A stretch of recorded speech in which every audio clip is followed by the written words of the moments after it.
think you can just get that comfortable. You basically switch off, and you just like you get a rerouting. You come back to your autopilot, and your mind's just not there. Well, it is there, but you're not really focusing on the task in hand. You're just doing what you know what to do, and that's there are times there. You can sort of, after you do it for a while, you can read what other drivers are going to be doing around you, and probably just driving on the freeway, mate. Like a bit different when we're tipping off. But I've even found I'll be in autopilot at some of the concrete plants we go to, because you're doing time and time again. It's like you just go through a bit of a ritual almost. So, mate, I'd probably say probably 85% of the job I could do on autopilot if I really had to. For me personally, I don't actually take it for granted. Like, I don't think that I can do everything. I already know everything there is to know. I have two different. You sort of have to change the way you do the job every day, just to make it a little bit interesting. But yeah, that's me, brother.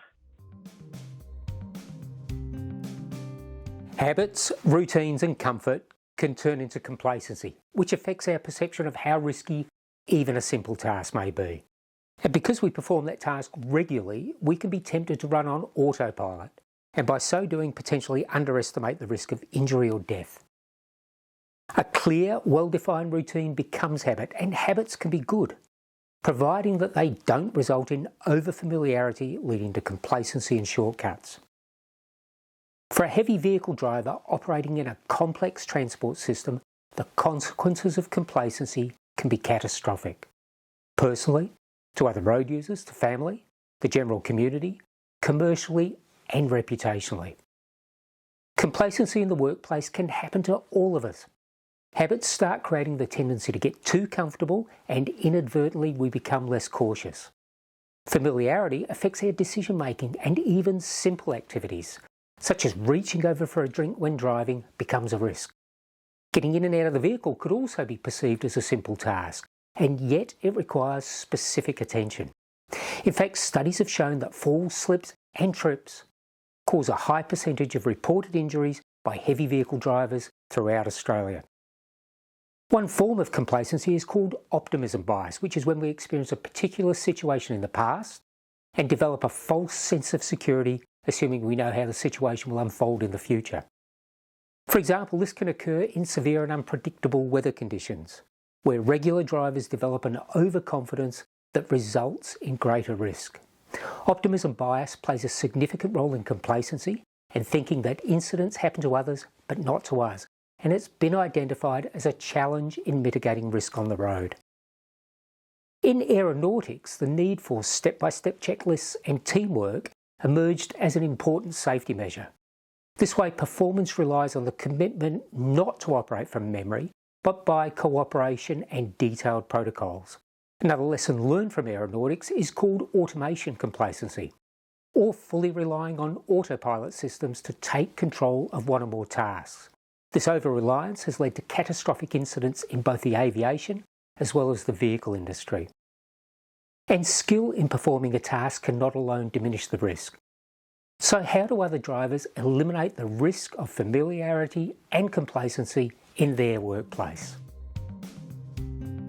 I like my music, so I'll just wind up the music a little bit, and that sort of, chug along to the tunes, and just keeps me wide awake and alert and watching out for everyone around me and what's going on in front of me and behind me. And doesn't matter what vehicle I drive, I just make sure what I'm doing is the right way and follow the protocol. When you think that you are the master in this thing, when you think you are the one who can do it the best, whatever I do doesn't matter. I have done so many times, even though I try not to take a shortcut or something.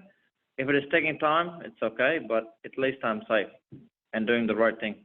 What I try and do, I always try and driving safely and obeying the speed limit and all that, but I always try and better myself every trip I do. So whether it's taking a different route, I need a bit of a wake up or whatever, I'll go through Cranny and Dandy where there's a few sets of traffic lights, and because the other way is just all freeway, so you end up find that you're in autopilot quite early. So, yeah, just changing things up, mate, keeping it a bit exciting. And I drive like I don't know everything because, you know, I find you're more open to learn things off others, and particularly these older guys who are in their 50s and 60s. Like, I've had them fill me in on stories of a similar situation that I was in, and they give you the advice and put that into context, and you go, right, next time this happens, I'll try this. I'd say 100% of the time, you listen to what the guys who have been there and done it before you tell you now, you'll learn a lot more than being a cocky little young fella thinking they know everything in the industry. I've always been someone that pre-plans or looks ahead, and after driving for such a long period of time, I do know a lot of the hazards that will happen and what can happen from nowhere. So I'm always alert. I'm always looking all around the place all the time.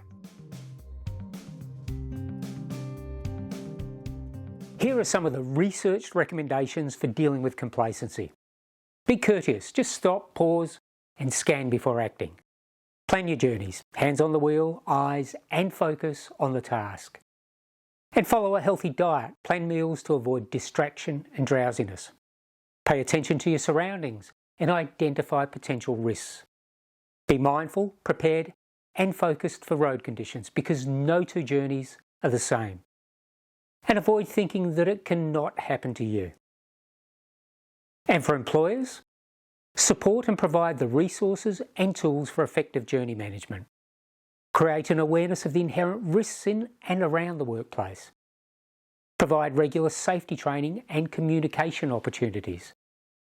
Analyse workflows and regular activities, identifying how familiarity could create a false sense of confidence. And provide a culture of near-miss reporting and share the experiences in the workplace, discussing the consequences of complacent behaviour. Complacency in the workplace can happen to all of us, with habits creating the tendency to get too comfortable.